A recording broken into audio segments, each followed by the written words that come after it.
Okay, Sydney University, we made a short film for you and your mates in the junk pet food industry. We know that you've got deals with the Mars Corporation, makers of the junk food you see to the left.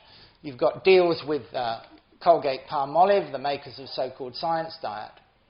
The consequences of feeding junk food to pet cats and dogs and ferrets is just catastrophic.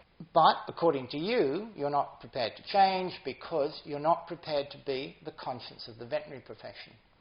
Shortly, we will introduce you to Wally Muir, who was one of the victims of the junk pet food cult. Other victims of the cult, of course, are the young, trusting veterinary students that put themselves at your disposal to learn how to feed and treat animals. And alas, unfortunately, for the 5 years that they're under your care, they get taught to feed this stuff. What about the thousands, maybe even millions of animals that then fall under the care of your graduates? We need to do something about this. We invite you to start reconsidering your strategies. But right now, let's go over to see young, or not so young, Wally Muir. Scott, so Wally was 8 when you came to see me back in 2013, and of course, not able to speak, he couldn't complain about how he was feeling. Tell us what happened the day you came home. I came home, my wife said to have a look at him, and went out the back and had a look at him. You could smell his breath, and he had like pretty much the size of half an apple on the side of his jaw coming out, where it was all infection. And yeah, he just didn't want to get up. Normally comes running over to me, but wouldn't do anything. Before that though, you've been going to the vet, what, once a year on average? Yeah, every year when it come around, my wife's diary, he'd go to the vet and have his general checkup and needles. But pretty much ignored the rotten mouth and the rotten breath. Yep, it wasn't until we asked about it that something was done. They cleaned the teeth, and then they said, oh, needs his teeth cleaned, so we got that done, and then that was it. Right, yeah. But of course, what he was required to eat was just slops out of a can. What was the name of the brand? The My Dog, the little daily packets. Okay, and you gave him some of those dry biscuits as well, did you? Yep. And that was his diet, so he pretty just... much. Yeah, so he didn't need to chew, he just swallowed. Yep. Open. Yeah, made a few phone calls, and the girl on the front counter said that, yeah, they could bring him down and see him. So the kid's wife said bye to him, because I honestly didn't think he'd be coming home, and we got down here, and yeah, that's when you took care of him. So now we're going to tell all this to Sydney University. We want them to know the results of their advice. So we're going to now show that film footage we took 2 years ago when we took the little fella in, examined his teeth, and then set to and remove, well, we were going to remove such bad ones as we found. We found that every one needed to come out. Yep. And then look at that. Did you ever see? Did you ever see? Poor little dog. All the way around that mouth. Okay. Well, it's a shocker, sure enough. Have a look here. Okay, so the probe is right through between the roots of that tooth. Okay, then the same will apply to this one here. Look, can almost just lift it out, and this one similarly, and then this one here, massive. And notice the little dog flinch. Can you see the flinch? Even though he's under anaesthetic, he's feeling that. All right, look at that. See, you notice? Right, so that's excruciating pain every minute of every hour of every day. And then down here similarly, encrusted, look at that, right? What we call furcation. Tooth ready to just be lifted out. And then these here, look. Extraordinary, isn't that? See? Courtesy of junk food and veterinary incompetence. So we'll go through and lift some of these out in due course, but the trouble is, it's just going to be a bloody mess before we know it. You know, and virtually every tooth has got to come out of this dog's head, which is a great shame. Okay, let's just flip the little dog over and see if the other side of the mouth is any different, which I don't expect for a moment it will be. Okay. And then here again, we're in a similar situation. Right, so you can see that the teeth are just hanging in the gums that have just been eroded away. Alright, so that is supposed to be a tooth. Alright, how could it, and the instrument I'm using here is a probe to establish the depth of inflammation in the gums. It's not designed to lift out teeth in that way. Alright, this is the calculus. It's not a tooth, that's a calculus. It's baked on hard, and there's the contours of the tooth. And that's poisoning the dog on a grand scale all the time. Have a look at this one here. Look at that, see?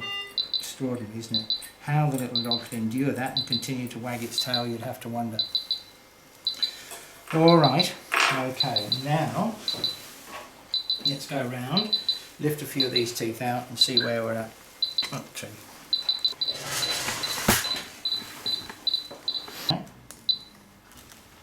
We're hopeful that one of these teeth is going to be alright, but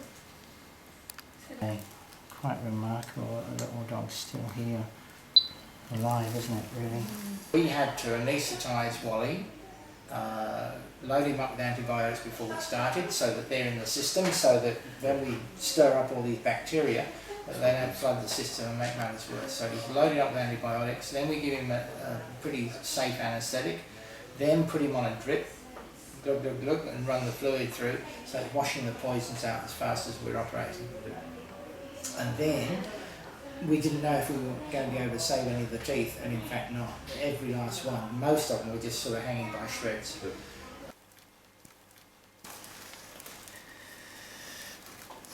I guess we should ask ourselves if we want to suture any of these gums. But I think it's probably better to let the pus out, frankly. Right? And we can always put the little dog back under the anaesthetic in a few days' time. Where did we start? What time did we start? 3:30. It's taken us an hour, but we pulled all the teeth down. And fortunately for us, he's come round from the anaesthetic. But you've got to understand he was a sick little dog, and that's quite a challenge to be under like that and have all the teeth taken out. Okay, and then there we are. And his tongue will now flop out the side of his mouth because he won't be able to. He won't have teeth to keep it in. Yeah, see, look, naked gums. He came in, we looked at his mouth and we smelt it, and it was pretty bad, and we knew that. Took the blood samples, sent them off to the laboratory, and got a result back that said no regenerative left shift, brackets infection or inflammation, and hyperglobulinemia due to antigenic stimulation. So the whole immune system is on edge because of this massive infection. But that was the main finding here. And that's what you get. So you've got a dog that's rotting alive from the mouth backwards, and yet the lab results reveal very little. So there's not much wrong with it. Not much wrong. Okay, and yet your eyes, your nose and your fingertips can tell you there's lots and lots wrong. But these blunt instruments seem to be stuck on normal, in the same way that the thermometers are stuck on normal. Yeah. The stethoscope is stuck on normal. Yeah. And the little dog's not in a position to say, I'm not normal, I'm in excruciating pain. So, right, and there they are. I mean, well, that's a lump of calculus, that's not a tooth, that's just the calcified plaque and the poisons that accumulate in this calculus then spread, so they erode and dissolve the living bones. Before you know it, the tooth is anchored by virtually nothing at all. Not a very nice fate. Come on through then. We would have saved teeth if we could have, but we couldn't. So The best thing done for him, so. yeah, and he will be so much better for this, and quite likely tomorrow it'll be one of the first days without pain in a very long time. So delighted that he's come through. The thing that concerns me, of course, is that he's one of the lucky ones. He came here by accident, and we were able to institute appropriate therapy, get him on the right diet.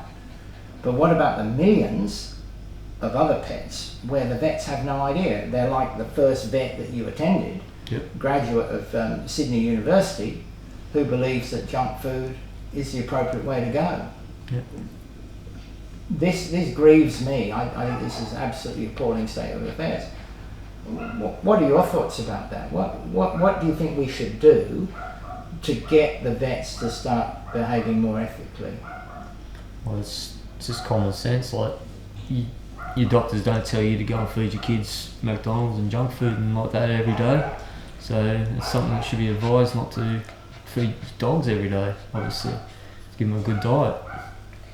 So unless you actually get told that you're not the profession to know what is actually in those cans and what's in the tins and all that sort of stuff. So what do you think should be done with the universities that teach young vets that the canned and the dry stuff is appropriate? They should be educating them more on what natural foods are like, and things like that. Yeah, I couldn't agree more. So 2-year checkup. How's he been this 2 years past? Yeah, good. He constantly runs around, and he started running around like he was a little puppy again. You wouldn't think that what he went through happened, but yeah, he was a new dog. Yeah, within how long after the surgery? Pretty much within the first week and a half, 2 weeks. Yeah. So, yeah, back to normal. Hello, how are we going? There's little Wally, see? What a special dog. Yeah, good. Feeling good. Got a bit of muscle there. Yep. Yeah, nice, trim, taut and terrific. So, it's 2 years since all his teeth were taken out. And we're just looking at healthy gums now. This tongue has no teeth to keep it in the mouth. But otherwise it's a healthy tongue. And he's a little dog, bright of eye. His muscles all feel well toned. And he's quite relaxed, where he was a distraught, forlorn little creature that came to see me 2 years ago. He was at death's door. Every tooth in his head had to be pulled out. But the difference in him now is worth it. For how many years did he have a stinky breath, would you reckon? Pretty much the last 3 years prior to having the operation. Yeah. And so you were feeding him out of the can and the packet. Can you remember the names of the... Yep. Mainly the packet was my dog. Other than that, I can't remember what type of biscuits they were that were giving him. But yeah, that's about basically all he was getting. How much a week was it costing you to feed that stuff? Probably about 14 a week just for the packets of the wet food, and I'm not too sure on the dry biscuits. And nowadays? Nowadays, probably $2 a week. Okay. So it's a big difference. Yeah. Better quality food. Of course. Yep. And that food now is what? What is it you give him now? Minced up chicken carcass, beef offal, minced up, to rabbit legs just to chew on. But yeah, that's it. Pretty much everything. Terrific. And your vet bills are what? One visit a year for a checkup. That's it. So. Well, we're still here, just. Yep. But you don't need us. No. And isn't that great? Yep. And he's a happier little dog. That's it. And he's running around like a little puppy again, so yeah, it's good. Yeah. So, and of course, we got no smell to his breath. Gums have all healed up, and there's no teeth there to give off the toxic gases. But now I think you know the distinction between the way it was before. I mean, the whole house stank, didn't it? You could smell him. You knew when he was walking into a room or where he was out in the back. If you were out there, you could smell him. The odour that come from his breath, yeah, you could tell where he was. And of course, that bad odour was poisonous gases. Yep, correct. And the poisonous juices from the gums were being absorbed into the bloodstream and taken all around the body. Yep. So this little dog was just a horrible state of disease and ill health and suffering. Yep. Yeah. So what do we have to do to resolve that?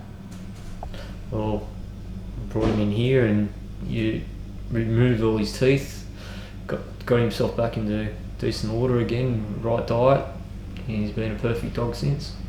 And tell me, I think he put on, how much did he put on in the first week? First week of, straight after having the operation, he put on 0.5 kilo.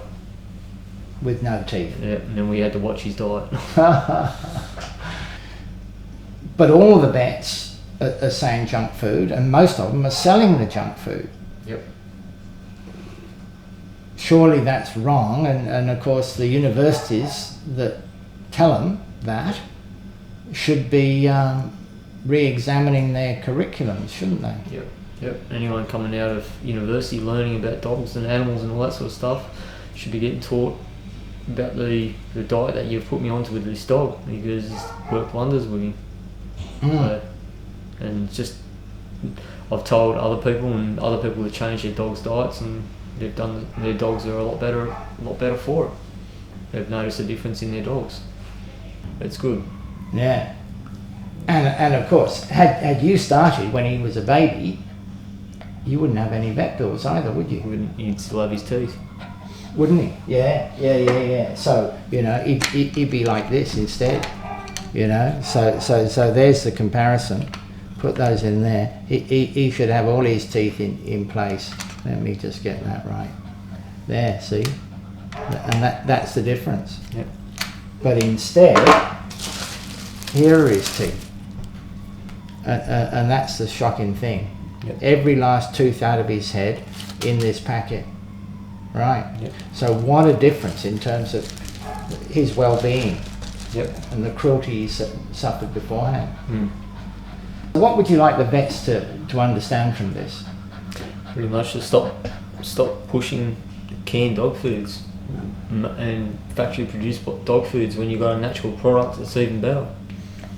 Stop. You don't need to feed them all that stuff. We wouldn't live off junk food every day, so there's no point giving it to your animals every day. To find these books and lots more information, visit rawmeatybones.com.